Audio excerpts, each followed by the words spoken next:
In 1905, a British archaeologist named David Randall Mackiver stood inside a massive stone ruin in southern Africa, examined the construction layer by layer, and reached a conclusion that should have been unremarkable. The site was, in his own words, unquestionably African in every detail. For saying that plainly, out loud, to the colonial government of Rhodesia, he was banned from the country. For the next several decades, the official position taught in regional schools, printed in guidebooks, and broadcast on radio held that Great Zimbabwe, one of the largest stone structures ever built south of the Sahara, simply could not have been constructed by the ancestors of the very people still living around it. The truth was known by 1905. It took roughly 75 more years, and the actual fall of the government enforcing the lie, for that truth to become the official story taught in Zimbabwe's own classrooms. That's not an isolated incident. It's a pattern. Across the African continent, sites of extraordinary sophistication, engineering, astronomy, urban planning, monumental architecture, have been minimized, misattributed, or simply left out of the version of history most of the world was taught. This isn't a documentary about mystery in the sense of things science can't explain. It's about things science explained a long time ago, that made it into far fewer textbooks than they should have. Here are 6 of them. Great Zimbabwe itself deserves more than a passing mention, because the scale of both the achievement and the cover-up is worth sitting with directly. Built primarily between roughly 1100 and 1450 AD by ancestors of the Shona-speaking Karana people, Great Zimbabwe's great enclosure remains the largest single ancient structure in sub-Saharan Africa, walls up to 11 meters tall and nearly 250 meters long. Constructed entirely from precisely cut granite blocks stacked without any mortar whatsoever, an engineering achievement that has survived largely intact for close to 1,000 years. At its height in the 14th century, the city served as the political and spiritual capital of a major regional trading empire, home to an estimated 10,000 residents. With archaeological evidence of trade connections stretching as far as China, Persia, and Syria through imported ceramics and glass beads recovered at the site. When European colonizers encountered the ruins in the 19th century, the evidence of sophisticated African urban planning sitting directly in front of them ran so completely against their assumptions about the continent that many simply invented alternative builders, rather than accepted, theorizing Phoenicians, Egyptians, Arab traders, or even the biblical Queen of Sheba as the true architects. Randall Mackiver's 1905 conclusion, and a follow-up 1929 excavation by archaeologist Gertrude Cotton Thompson that reached the identical finding using more rigorous methods, should have settled the matter definitively within a single generation. Instead, the government of Rhodesia actively suppressed the correct conclusion for decades, applying documented political pressure on archaeologists, museum curators, and textbook publishers specifically to keep the non-African builder theory alive well into the 1960s and 1970s, not because the evidence was ambiguous, but because the truth was politically inconvenient to a white minority government actively justifying its own rule over the region. It wasn't until Zimbabwe's independence in 1980 that the country's true history became its official one, the new nation literally taking its name directly from the ruins colonial authorities had spent most of the 20th century trying to explain away. The scale of the actual suppression effort is worth spelling out plainly, because it went well beyond simply discouraging one archaeologist. Guidebooks sold to tourists at the site itself were edited to remove or soften references to African builders. School curricula across Rhodesia were shaped to avoid teaching students the archaeologically confirmed origin of one of the most significant ancient sites in their own country. Museum displays adjacent to the ruins presented deliberately vague or misleading narratives about their construction well into living memory for many Zimbabweans alive today. And in 1902, decades before the political censorship campaign even began in earnest, British Museum Director Richard Hall was permitted to physically dig through and destroy portions of the site's archaeological layers specifically while searching for evidence supporting foreign builders, meaning some of the physical evidence that might have definitively settled the debate even earlier was lost not through neglect, but through active, sanctioned destruction in service of a predetermined, false conclusion. Move north, into what is today one of the driest, most hostile landscapes on Earth, and the pattern of overlooked sophistication continues, this time not through deliberate denial, but through the far more mundane erasure that comes from simply never making it into the standard curriculum most students receive. Nabta Playa, in the far southern Egyptian desert near the Sudanese border, holds a megalithic stone circle constructed by cattle-herding peoples of the Sahara sometime around 4500 to 4000 BC, meaning the site predates the earliest confirmed construction phases at Stonehenge by well over 1,000 years. What makes Nabta Playa particularly significant isn't just its age, but its function.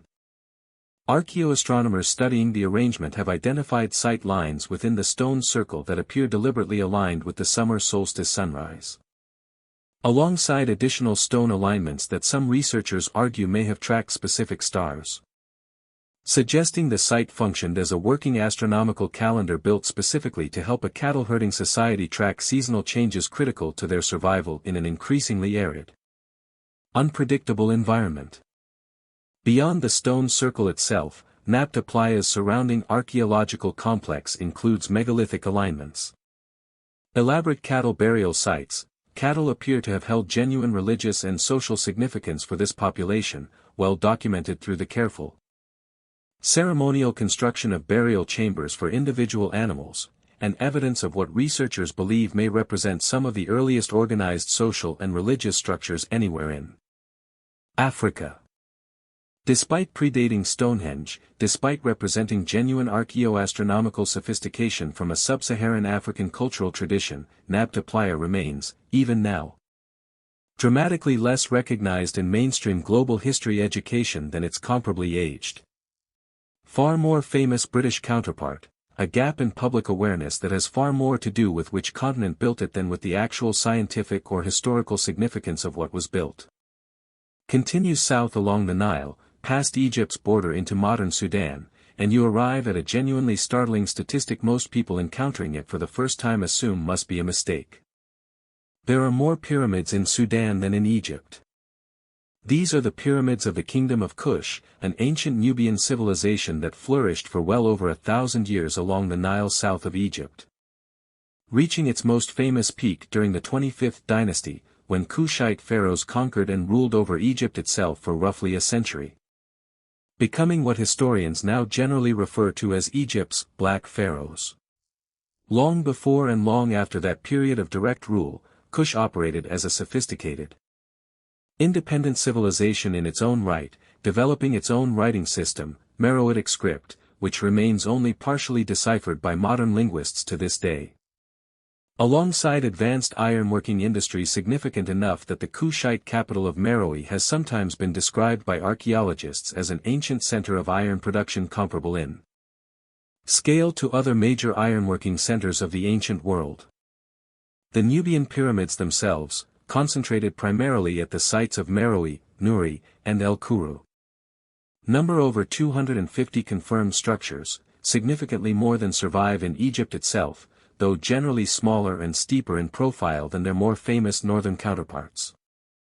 Despite this genuinely remarkable scale, and despite a documented history of direct Kushite rule over Egypt itself, Kush and its pyramids receive a small fraction of the global recognition, tourism, and standard curriculum coverage given to Egyptian archaeology, a discrepancy historians and Sudanese archaeologists alike have directly attributed to persistent, long-standing racial bias in how Western scholarship historically categorized and prioritized African history, treating Egypt as culturally and racially separate from sub-Saharan Africa in ways modern genetic and archaeological research increasingly complicates, while systematically underfunding research and preservation efforts at Sudanese sites by comparison.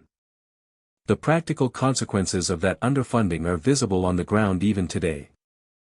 Meroe, despite being recognized as a UNESCO World Heritage Site since 2011, receives a tiny fraction of the annual visitor numbers of Egypt's pyramid complexes. And the region has historically struggled to secure the sustained international archaeological funding and conservation resources that flow far more readily toward Egyptian sites. Ongoing political instability and armed conflict within Sudan in recent years has further complicated preservation and research efforts, adding a genuinely urgent present-day dimension to a historical pattern of neglect that stretches back well over a century, meaning the risk to this specific piece of overlooked African history isn't confined to the past tense at all. In the Ethiopian highlands sits a cluster of structures that inverts almost everything most people assume about monumental religious architecture, 11 medieval churches. Each carved directly downward into solid volcanic rock, rather than built upward from a foundation. Constructed primarily during the reign of King Lalibela in the late 12th and early 13th centuries, the churches of Lalibela were excavated entirely from the top down. Master stoneworkers first carving deep trenches around each intended structure before painstakingly hollowing out windows, doors, interior pillars, and elaborate decorative details directly from the remaining solid rock core, meaning each church is, in an important architectural sense, a single, continuous piece of carved stone rather than an assembled building. According to Ethiopian Orthodox tradition, King Lalibela undertook the project after a divine vision instructed him to construct a New Jerusalem in Ethiopia. Following political and religious pressures that had made pilgrimage to the actual Jerusalem increasingly difficult for Ethiopian Christians of the era. The engineering achievement remains genuinely remarkable by any standard. The largest of the 11 churches, Bet Medhain Elam, stands over 11 meters tall while being entirely subterranean. Carved downward into the rock with a level of structural precision, including internal columns and vaulted ceilings, that modern architects and engineers still study closely today. Lalibela has been continuously used as an active site of Ethiopian Orthodox Christian pilgrimage and worship for roughly 8 centuries without interruption, making it one of the longest continuously functioning religious complexes on Earth, and yet, outside dedicated art history and African studies programs.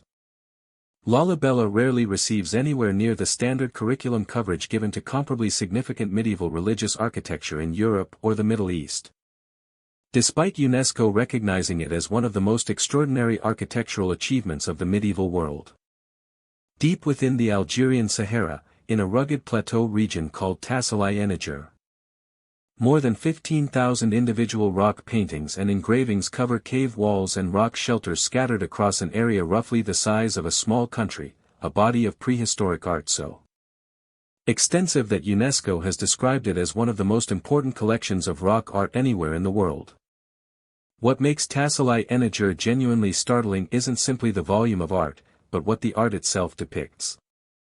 Created across an enormous span of time, roughly from 10,000 BC through the early centuries AD, the paintings document a dramatic, continuous environmental and cultural transformation. The earliest layers depict large wild animals, elephants, giraffes, hippopotamuses, crocodiles, species entirely incompatible with the bone-dry desert that occupies this exact region today. Later layers show herds of domesticated cattle and increasingly complex human figures engaged in ceremonial activity, daily life, and what many researchers interpret as early ritual or religious scenes. The progression captured across these thousands of individual images provides direct, physical visual evidence that the Sahara was once a genuinely green, biodiverse savanna, populated by thriving human communities who witnessed, and apparently documented in real time across countless generations, the region's slow, catastrophic transformation into the world's largest hot desert. Despite representing one of the most extensive, longest continuously maintained rock art traditions anywhere on the planet, rivaling or exceeding the scale of far more internationally famous sites like Lascaux or Chauvet in France, Tassili Niger remains comparatively obscure in mainstream global art history and archaeology education. A gap made stranger still by the fact that the site offers uniquely direct, visually documented evidence of one of the most significant climate transformations in recorded human prehistory, painted by the very people who lived through it. The site's remoteness has, in some respects, worked as an accidental form of preservation even as it has limited public awareness. Reaching the Tassili Plateau requires a genuinely demanding overland expedition through some of the most inhospitable desert terrain in North Africa, which has historically limited both casual tourism and, less fortunately, the kind of sustained international scholarly attention and funding that more accessible sites routinely attract. French archaeologist Henri Lot led the first major systematic documentation expedition to the site in the 1950s. And subsequent research has continued gradually cataloging the plateau's tens of thousands of individual images, though researchers openly acknowledge that the sheer scale of the site, combined with its difficult access, means a complete, exhaustive survey of every painting and engraving across the entire plateau likely remains, even now, a work still very much in progress. We close with the most genuinely contested item on this list, not because the underlying facts are in doubt, but because the interpretation of those facts has fueled one of the more heated debates in modern anthropology. The Dogon people of central Mali maintain a body of traditional cosmological knowledge, documented by French anthropologists Marcel Griaule and Germaine Dieterlen beginning in the 1930s and formally published in detail in 1950. That includes specific references to Sirius B, a faint white dwarf star companion to Sirius, the brightest star in Earth's night sky. Invisible to the naked eye and not confirmed by Western astronomy until it was first photographed in 1970. Decades after Griaule and Dieterlen had already documented Dogon oral traditions describing a small, extremely dense, orbiting companion star associated with Sirius.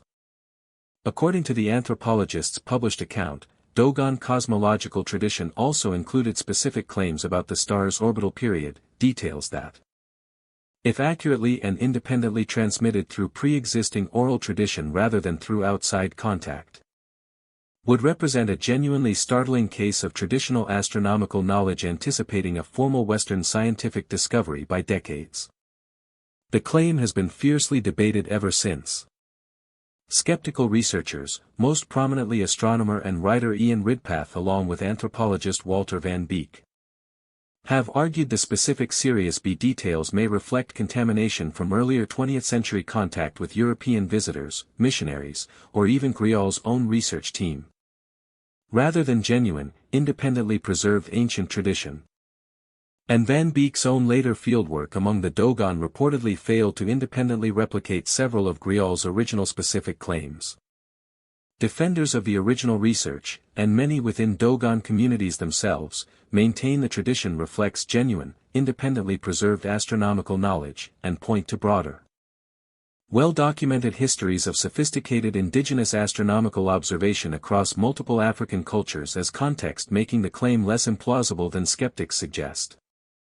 What's not disputed is this: whatever its true origin, the Dogon Sirius tradition has been debated in serious anthropological and astronomical literature for over 70 years without full scholarly consensus ever being reached, a genuinely unresolved case study, unlike most items on this list, remains a contested mystery rather than a simply overlooked, settled fact. It's worth noting, too, that the debate itself has occasionally become entangled with the same broader pattern running through the rest of this list. Some critics of Griaule's original research have suggested that any sufficiently unusual claim of sophisticated pre-modern African astronomical knowledge tends to attract disproportionate skepticism, specifically because it challenges assumptions about what indigenous African societies were capable of achieving independently, the same underlying prejudice that once denied African builders credit for Great Zimbabwe, applied this time to a claim about knowledge rather than architecture. That doesn't settle whether the specific Sirius B details in Griaule's original account hold up to rigorous scrutiny. Reasonable, well-informed researchers continue to disagree. But it does mean the Dogon Sirius controversy sits at a particularly interesting intersection for this list, a genuine, still unresolved scientific question, wrapped inside the exact same historical pattern of dismissiveness toward African intellectual achievement that runs through every other place on this list. 6 places. A city whose true builders were known and actively hidden for 3/4 of a century by a government with an obvious political motive to lie. A stone calendar older than Stonehenge, built by an African cattle-herding society, that most people have simply never been taught existed. A civilization with more pyramids than the country next door, still fighting for a fraction of the recognition. Churches carved downward into solid rock, used continuously for 8 centuries, that rarely make it past a footnote. A 10,000-year visual record of the Sahara's transformation from savanna to desert, painted by the people who lived through it.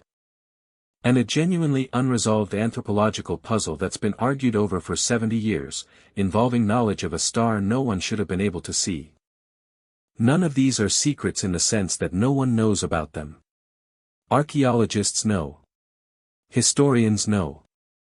In several cases, the evidence has been definitively published and peer-reviewed for decades. What's missing isn't discovery. It's inclusion, in the textbooks, the documentaries, and the general cultural knowledge most of the world absorbs by default, long before anyone thinks to go looking for what got left out. Which of these 6 surprised you the most? Tell us in the comments, and if history that got quietly left off the syllabus is exactly the kind of story you want more of, subscribe, because this list is far from complete.